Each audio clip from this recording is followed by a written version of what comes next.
Welcome to EIPIP Meeting 66. I have shared agenda in chat. We have a few items listed from the open pull request and issues side.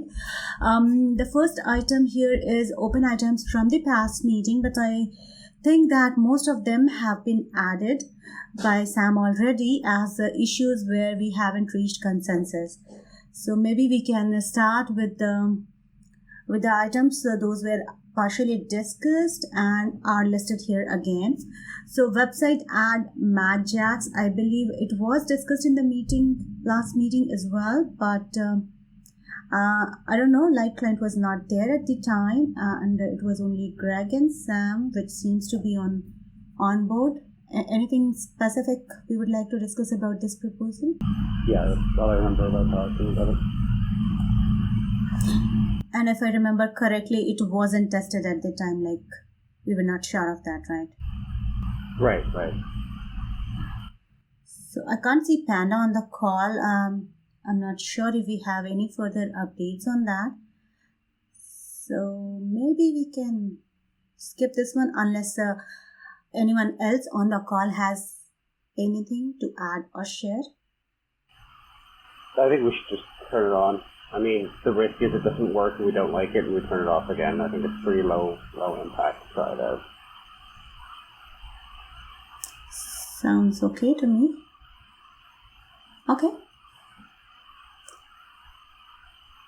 Anyone has objection?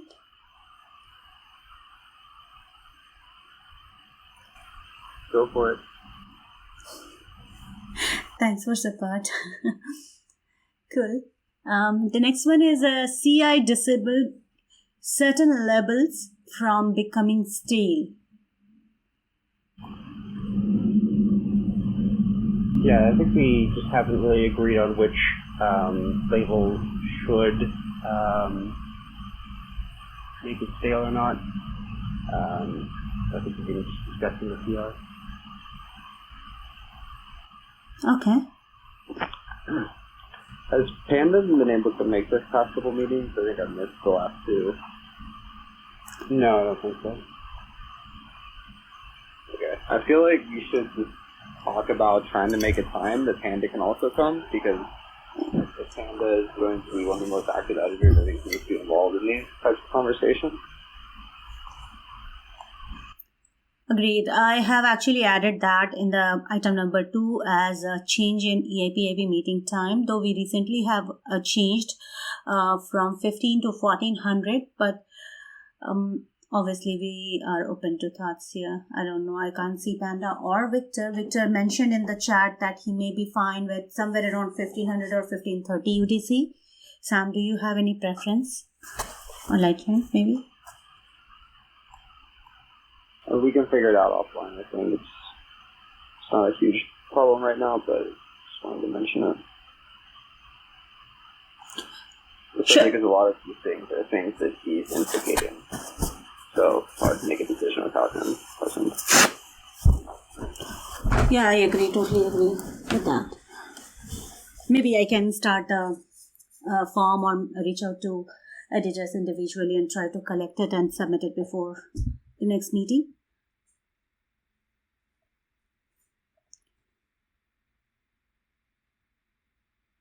Okay. Sorry, just to be sure again, Sam, what are your thoughts on number 2, CI disabled certain labels from becoming? We continue discussing this in the PR itself? Exactly, yeah. Okay, cool. Very good. Third one here is update EIP 1, fix backward compatibility typos. Again, it is with PanaPip. I think backward compatibility and backwards compatibility are both acceptable, and I don't think we should change it. Yeah, I agree. Okay. I'm just making a note of it. Both editors agreed on the call. Okay, cool. Moving on, the next one is a list of process issues that we haven't reached consensus yet. The first one is update EIP 1, reference ERCs by ERC dash. I don't think we have enough people here to open this discussion. All right. I think we have been discussing this for quite some time. I'm just trying to pull again. Yeah, sure. We can keep it. I think Matt and I have opposite opinions on this, and I don't think anybody's going to be here to break a tie. Fair enough. Maybe I can bring it up in the next meeting if, assumingly, we have more editors and reviewers joining in with the new change in time. So I'll make sure to bring it up again. 5273. Next one is 5614. That is update EIP1, clarify when to use requires section. I feel like we did discuss it a bit in the past. Anyone having for and against, like when to have it?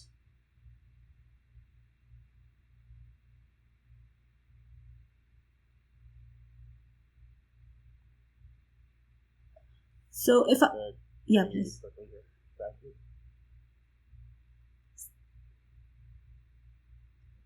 So if I remember correctly from the past, like it was mentioned that requires is a section that is there. It's not applicable to all EIPs, but for particular EIPs where someone is trying to reference something from the past or existing EIPs, they must mention it as in requires section, the number. And we generally recommend to have that proposal which is under the requires section must be having status of final. Please correct me if I missed anything. Yeah, so that last part is true. I think it's just whether or not we want to require every linked EIP to be in the required data or just certain ones.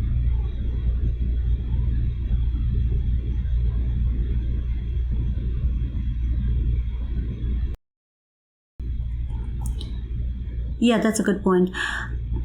Okay. I mean, Please at my door. I'll be right back. Okay, sure. Yeah, as per my understanding, requires were generally used when it is maybe either the extended version of an existing EIP or using some part of any other EIP. Like this standard won't work if the project hasn't implemented the earlier EIP. So that was the thing based on my understanding. I don't know, if you have any particular thoughts on when to mention EIPs here. Yeah, I mean, that's my thought too. I don't think that we should change that. Cool.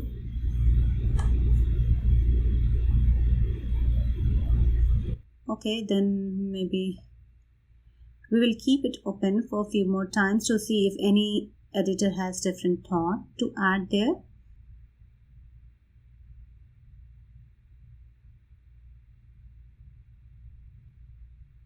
Alright, we are also joined by Victor now. Before we move ahead, let me try to bring this item again. So if he has any thoughts, probably we can capture that. So Victor, we were talking about the requires section in an EIP. Number is 5614.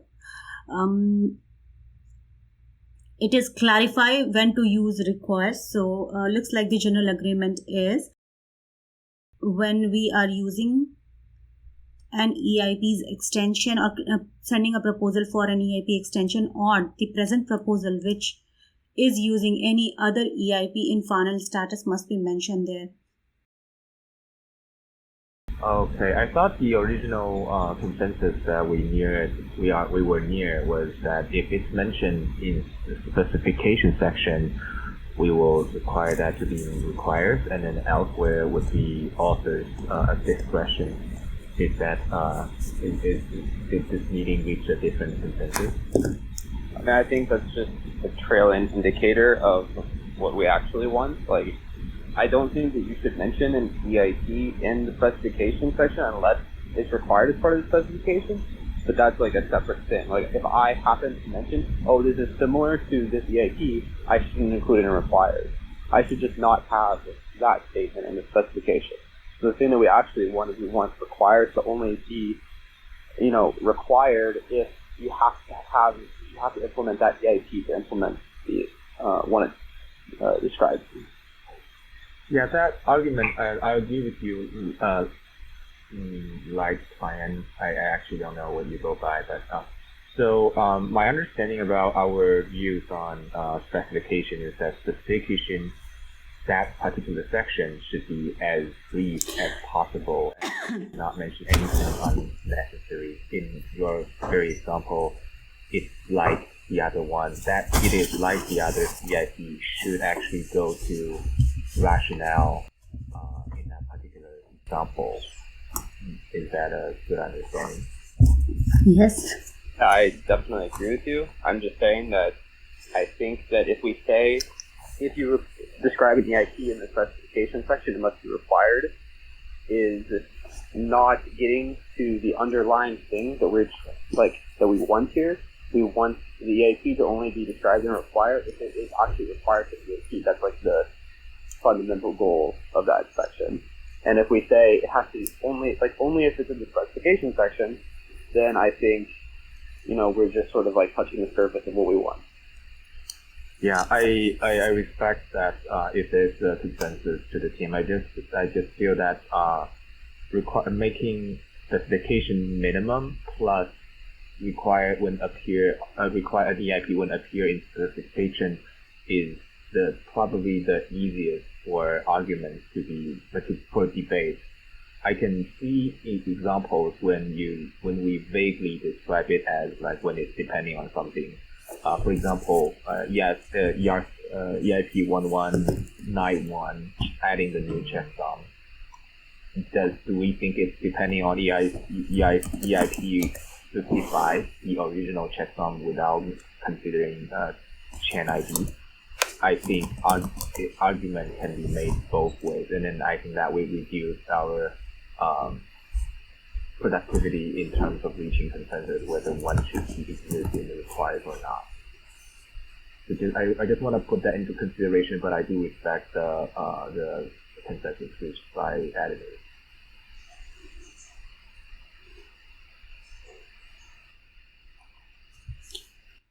So I'm just trying to understand here. From where I'm hearing, looks like both of you are saying the same thing. It's just that I'm trying to understand what is the difference of opinion or thought here. So the idea is like, if someone is mentioning any proposal in specification, that means the new proposal which is on the table cannot be implemented unless the earlier proposal which is being mentioned in the specification is already implemented.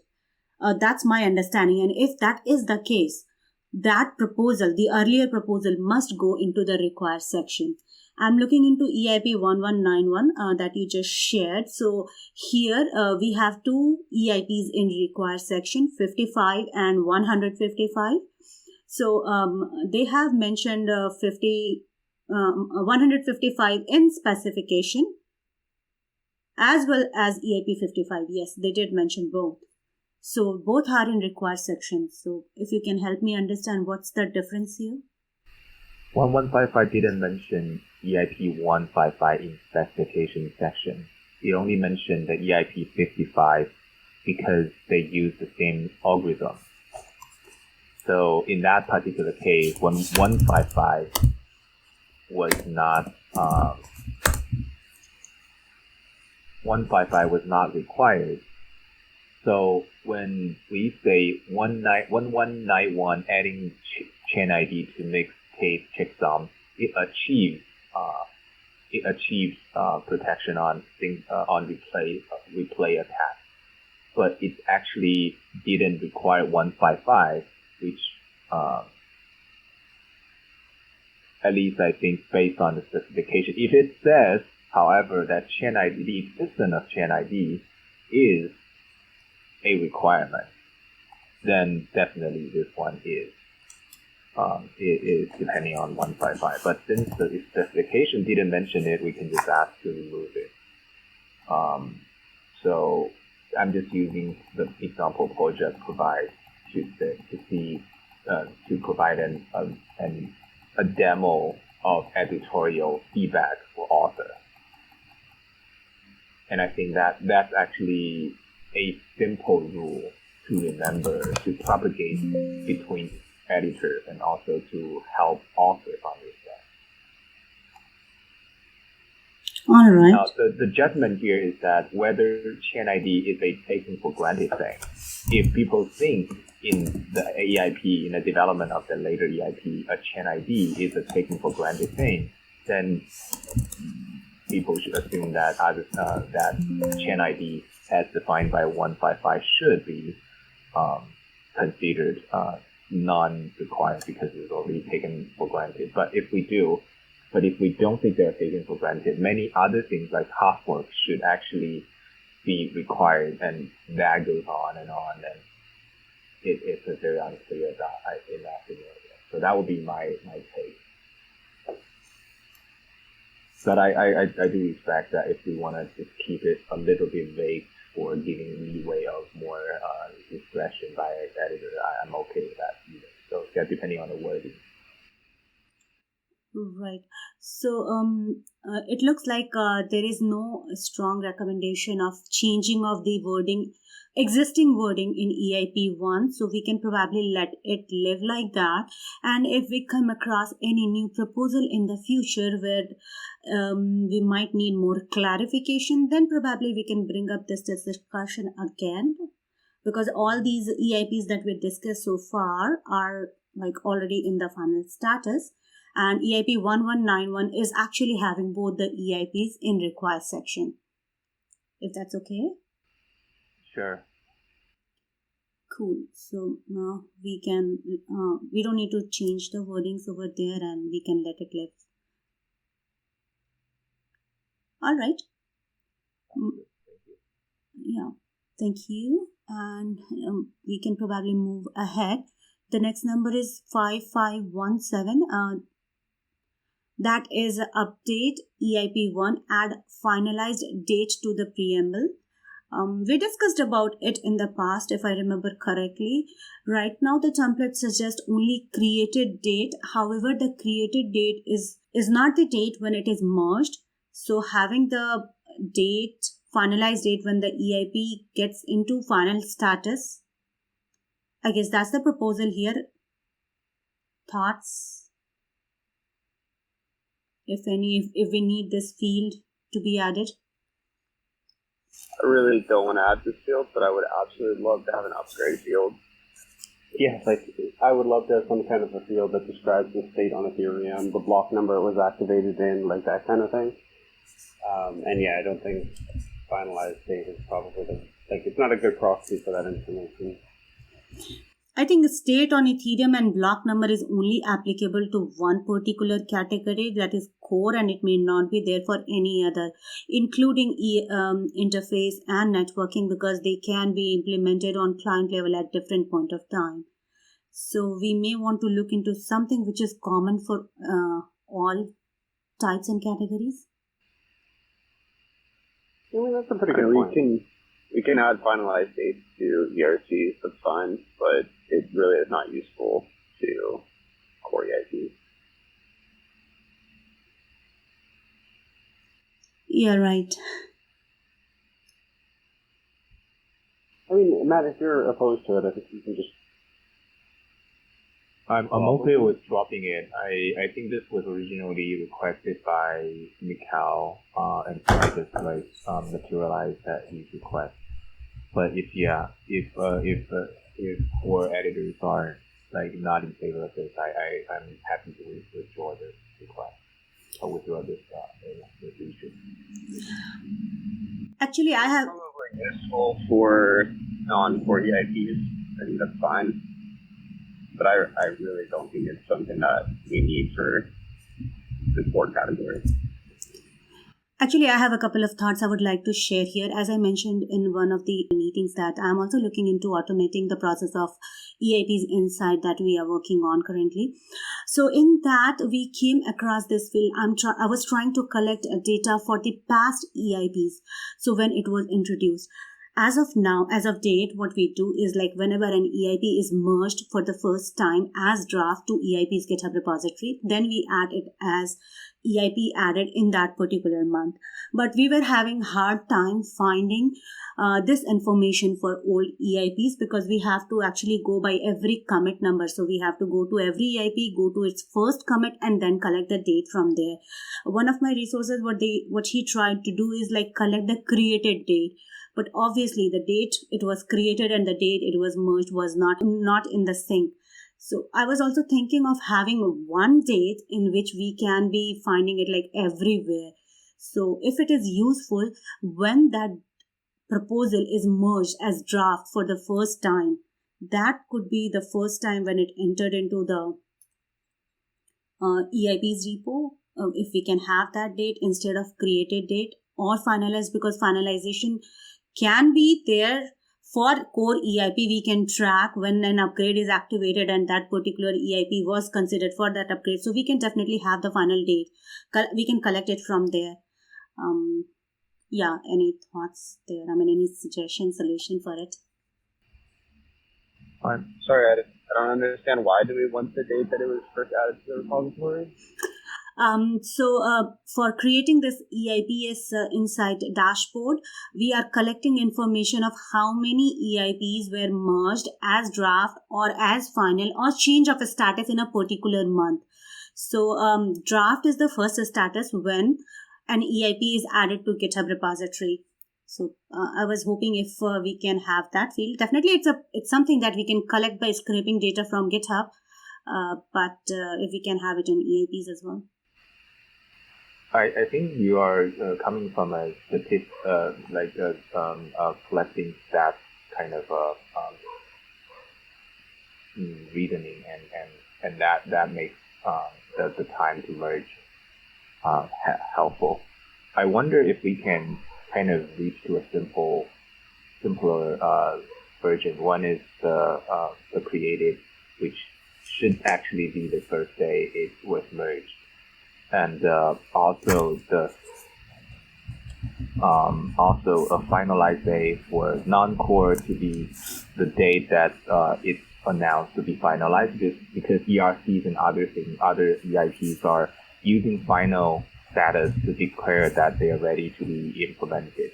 But core is actually following a de facto adoption mechanism, which means only client adopts it means it's final. So, or maybe we can just say for core, we will use that final day to match with the hard fork it happened. Would that be helpful? Sorry, I could not catch the last part of you. For core, you mentioned something. I'm proposing for final, for non-core, use the date that it was declared final. For core, use the date of the merge. Yeah. Sorry, not upgrade. Not the merge. Use the date of the upgrade or hard fork. Would that be helpful? I'll defer it to core editors. I mean, it's better, but it's still the wrong data type for what's happening there. I'm okay with adding data type like block number or name of upgrade. Do you think that would be helpful?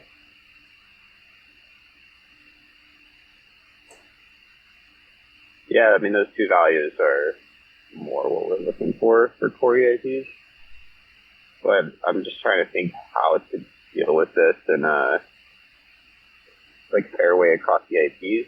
Now we're starting to fragment a fair bit, how many fields there are for ERCs, what fields there are for core EIPs, and it just makes the process more confusing.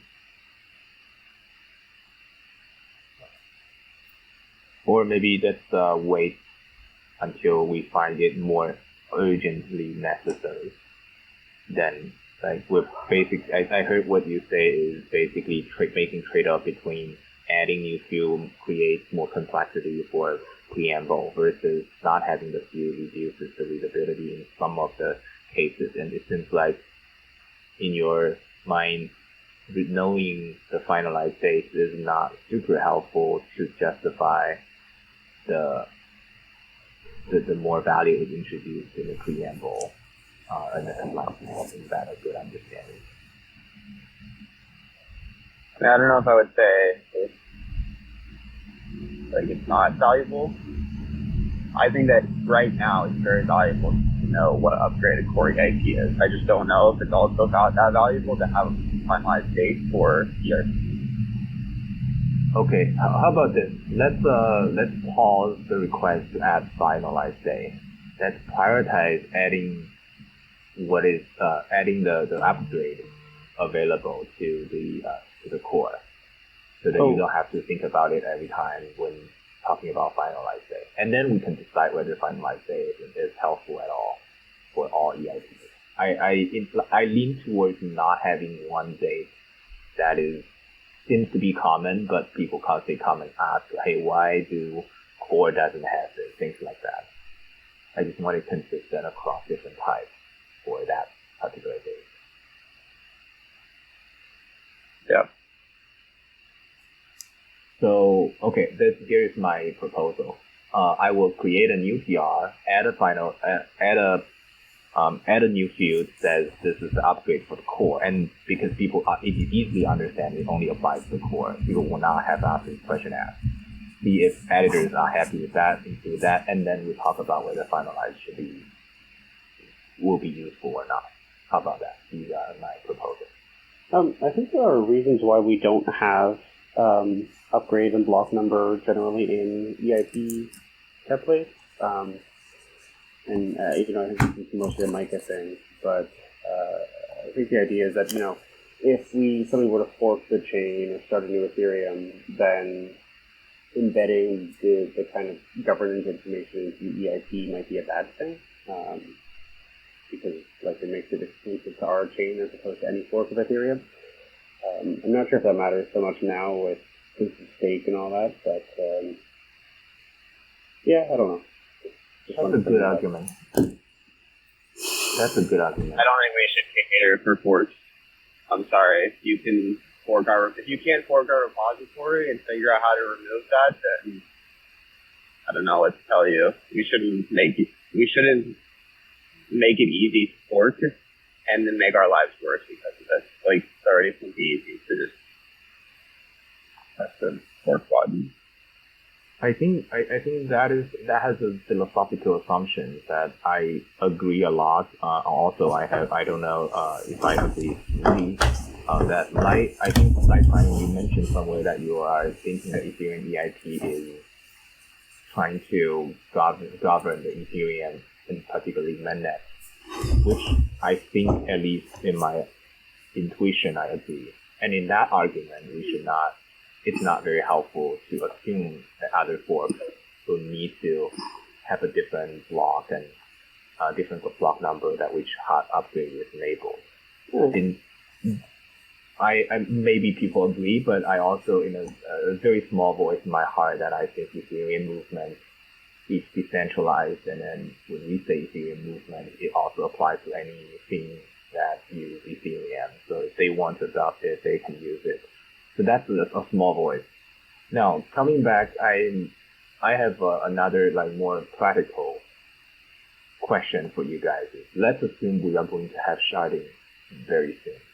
What happens is some sharding allows some of the upgrade to exist first, and then the other sharding adopt later.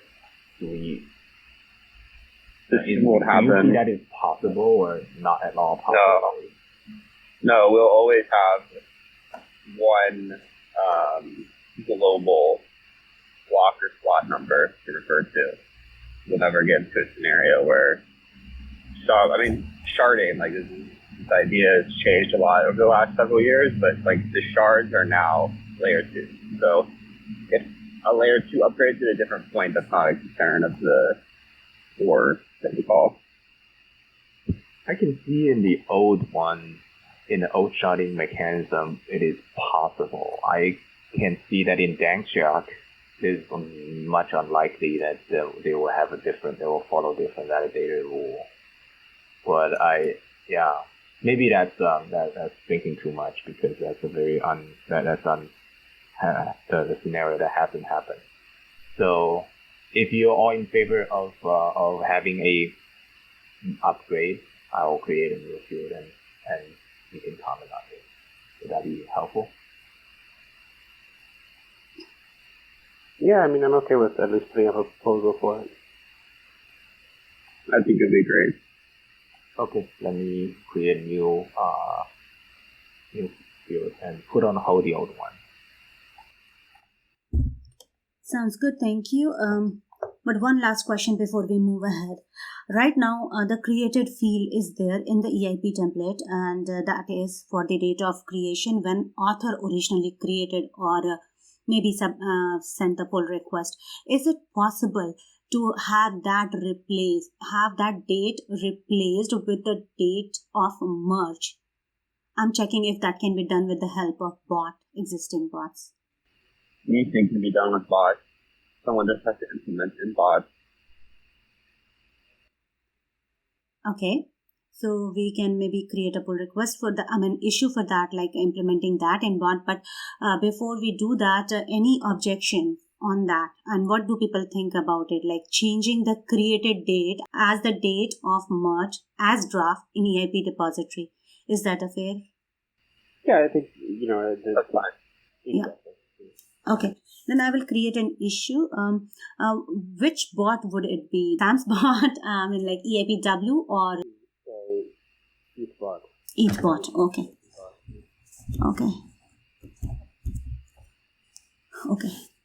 So we have to create an issue to change the date of creation of a merged EIP as draft, and the date will be the date of merge. I'm saying this for record, so people who is documenting notes may be able to capture it as an action item. That's issue 65 on EIP. Oh, it's already there. Cool enough. Okay, then I will try to follow up with Jose if he is working on it or not. Fair enough. And about this, I think the final decision here is that 5517 will be closed and Victor will come up with a new proposal. It's putting on hold. Okay. I can close it, but I will come up with a PR for sure. Okay, cool. Looks like the next one, 5723, we already discussed a bit earlier. So move on to 5696, that is update EIP template, add EIP patent waiver. Thoughts here?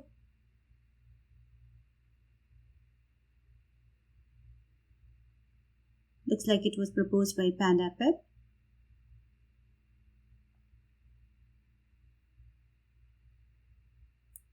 Fair enough, we can bring it back in the next meeting when Panda is around.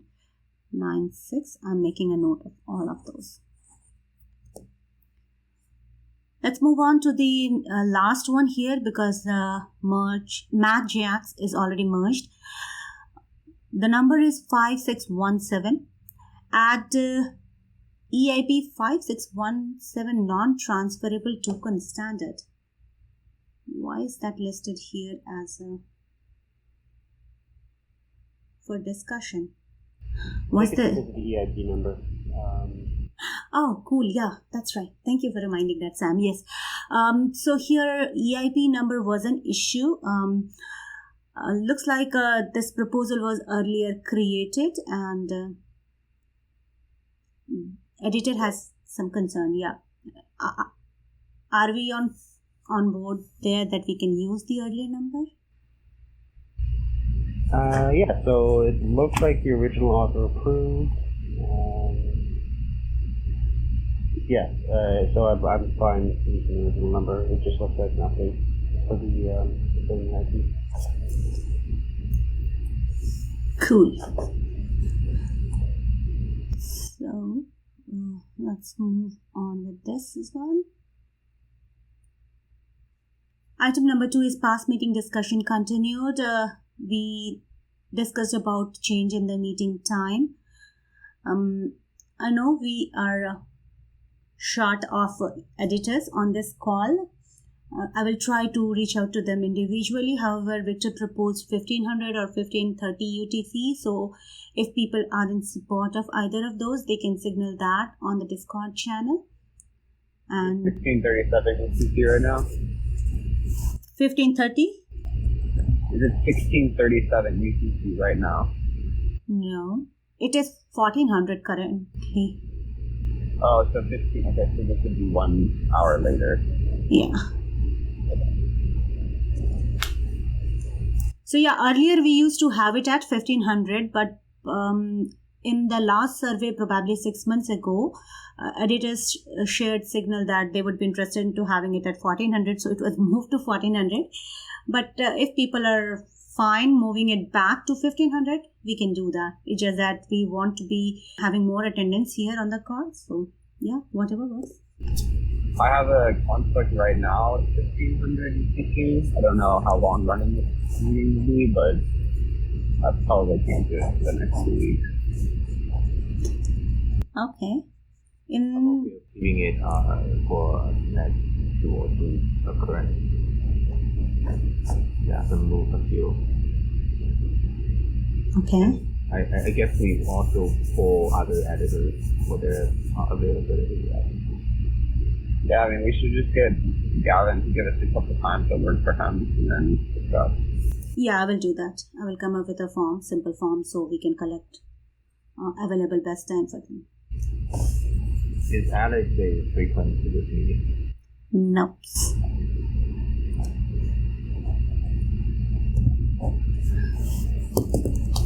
I mean, at least I have not seen him for over a year, maybe. In that case, yeah, I have a PR that I request manual up down without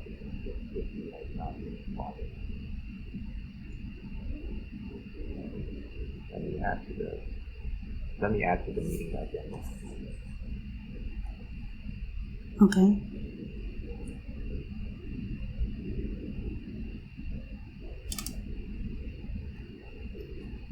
Okay, and the other item from the past was about GetPoep. So we were joined by one of the team members of GetPoep in one of the earlier meetings. Recently, they have reached us stating that the GitPoep for EIP editors are almost ready. They are working with PandaPeep on that. So they mentioned that we have created a bot, GitPoep bot on GitHub that PandaPeep will tag with the list of authors of each finalized EIP. And if someone was an author of a given EIP in the given year, they will be awarded that year's GitPoep. I wanted to check here with the team, like people present here, if anyone has any strong objection or thoughts or suggestion on this, like this can be managed differently or this should not be done at all. I think that they can do whatever they desire as long as you don't reference GitPoep.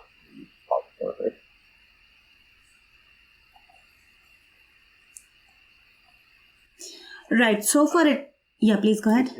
It's about GitPoep or that's right. Yeah, I don't have. I think I do likewise. So I think if there is a bot that tags in the comments of PRs, is that linking to GitPoep as far as you're concerned, like that?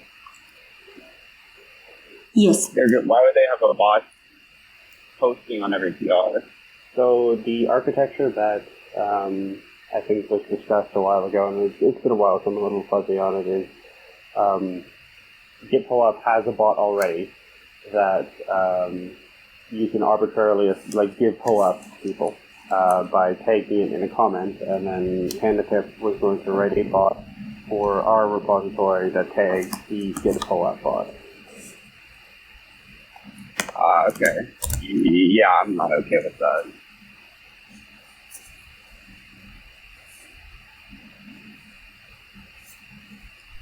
They need to be able to issue the POAPs without interfering with the repository. Yeah, I think it'd be kind of annoying having it posting on every PR. I already get enough notifications. Yeah, and it's also like, what happens when you have 4 of their competitors say, we also want to do this? It's not scalable. That's a very good argument against having them. They can observe an issue, I think, and if they just want to post it, I know it also gives them the power of advertising them, and I'd be like fine that it's not scalable if their competitors wanted to do it as well.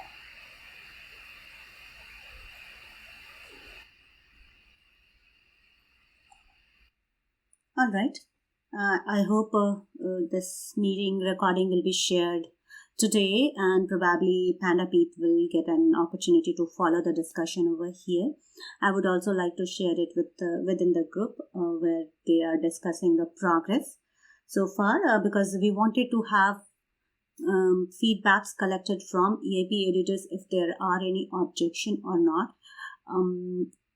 So far, if I understand correct, this is to be done by Panda Pete, so I'm assuming that it is a work to be done manually. So every time Panda Pete is tagging the bot, then only that will be activated. Yep, maybe we can bring it in the next meeting again with these comments registered as like not in favor of activation. But let's see if they have other ways to convince editors or come to a consensus whether to go by this or not. Okay. So looks like Victor has added another number 5466. Victor, if you would like to explain this thing, suggest that EIP use RFC 8174. Yeah, please go ahead. Yeah, the original recommendation we have is RFC 2119, which by IETF, which suggests using must not require and all those keywords document the intention when describing a standard. The RFC 2119 itself says it is updated by the latter one, 81754. So I created a pull request to upgrade the recommendation for us to use the new one. It requires all the editors approve except for Alex, and he seems not. I think I happen to see that Greg said generally okay, but he didn't issue a formal approval 30 days ago. So I want to see if we should go ahead and merge with this with draft consensus, or do you want to wait for Alex and Goldman to approve it? So I'm totally fine merging it, but it does add links, and those links will be taught by each of you. So for the time being, we can't have the links in it. Is linked that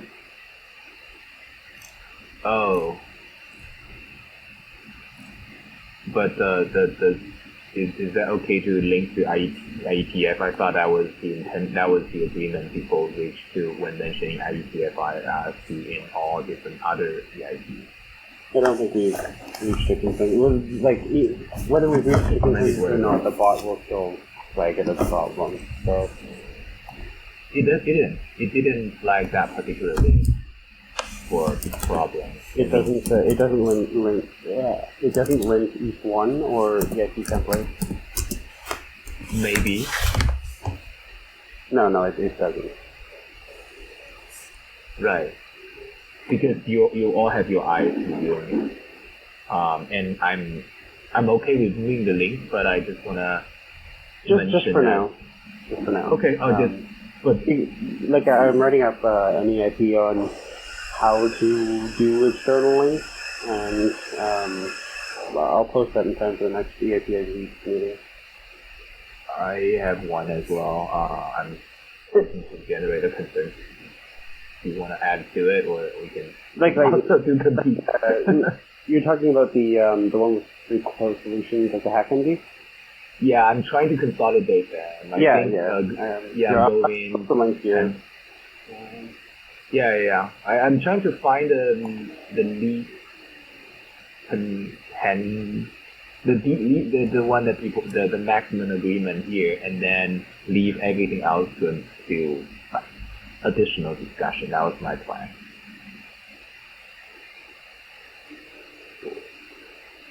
Okay, I will. If you want to take a look at it, yeah. Oh, yeah. Okay, I'll link it there, and then I'll comment. Yeah, I think this has taken a lot of our editorial cycle for discussing whether the external links are allowed or not. Yeah, I'll link it there. Thank you. So okay, you want it to be removed just for now, right? I can remove it. Yeah, just exactly. For now. Or do you want?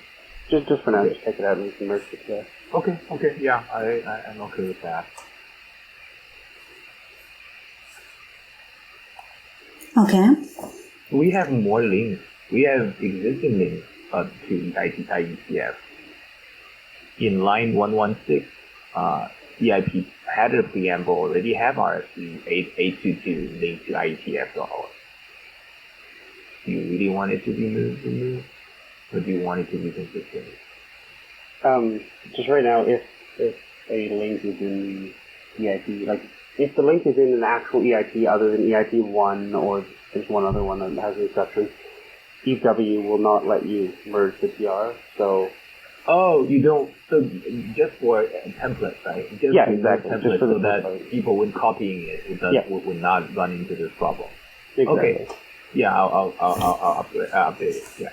Thank you. That's a good point. And I just reiterate, I'm a strong pro external link person.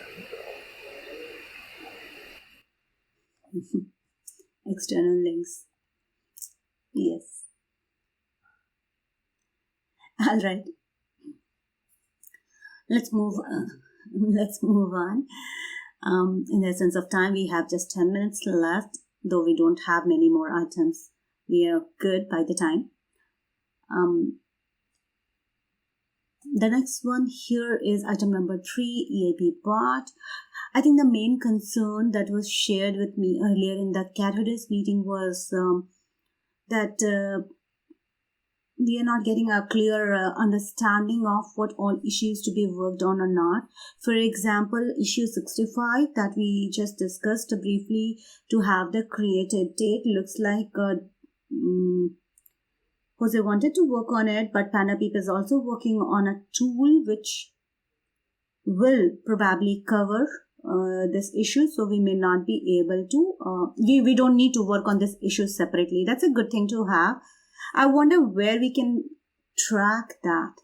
Maybe we can check with Panda to provide updates on the issue there, or maybe in the EIPIP meeting. Yeah, none of them are here, so I will take it offline. Yep, we'll check with both of them. Next is the EIPS Insight for the month of October. Today is just 5th of October. We do not have ton of EIPs to be discussed for this month. So far, we have 2 EIPs that moved to the draft, that moved from draft to review status. And there are a handful of EIPs added in the repository in the form of pull request. We hope to see more coming up as a new draft. I have added information for proposals in the EIPS Insight HackMD added to the agenda.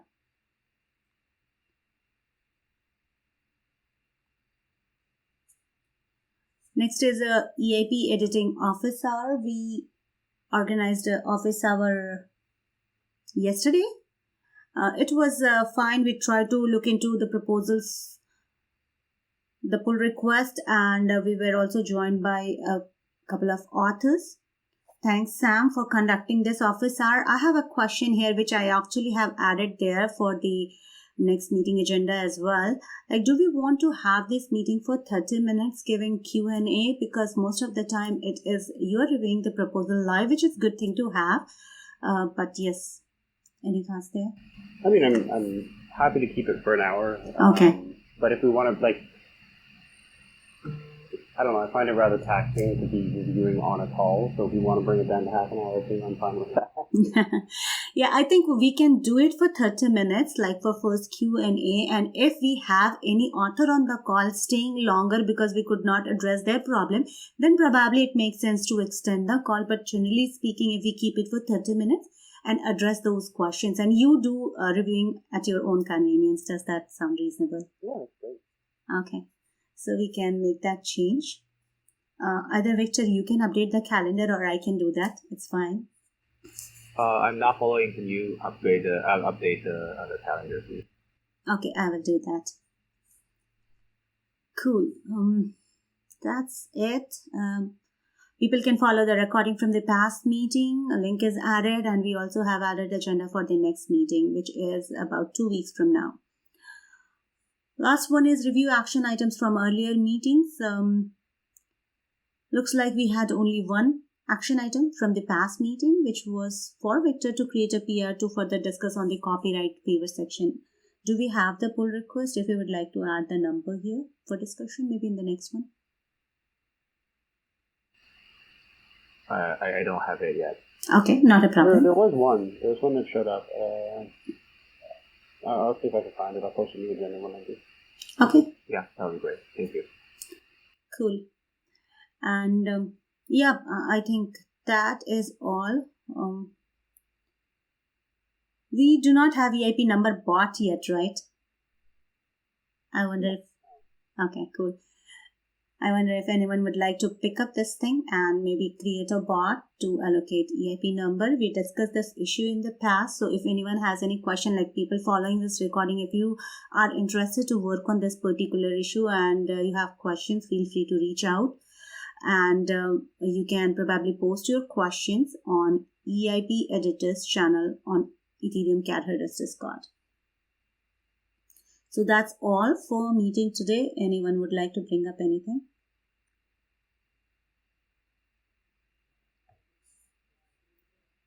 Cool. So let me collect some more consensus for the next meeting time, and I will share the information on Cat Herders Discord as well as the ETH R&A Discord, both places. So people following either of the channel for this EIPIP meeting may be able to join us in the next meeting based on whatever EIP editors prefer. Thank you everyone for joining us today. Hope to see you in 2 weeks. Have a good one. Thank you for organizing. Bye.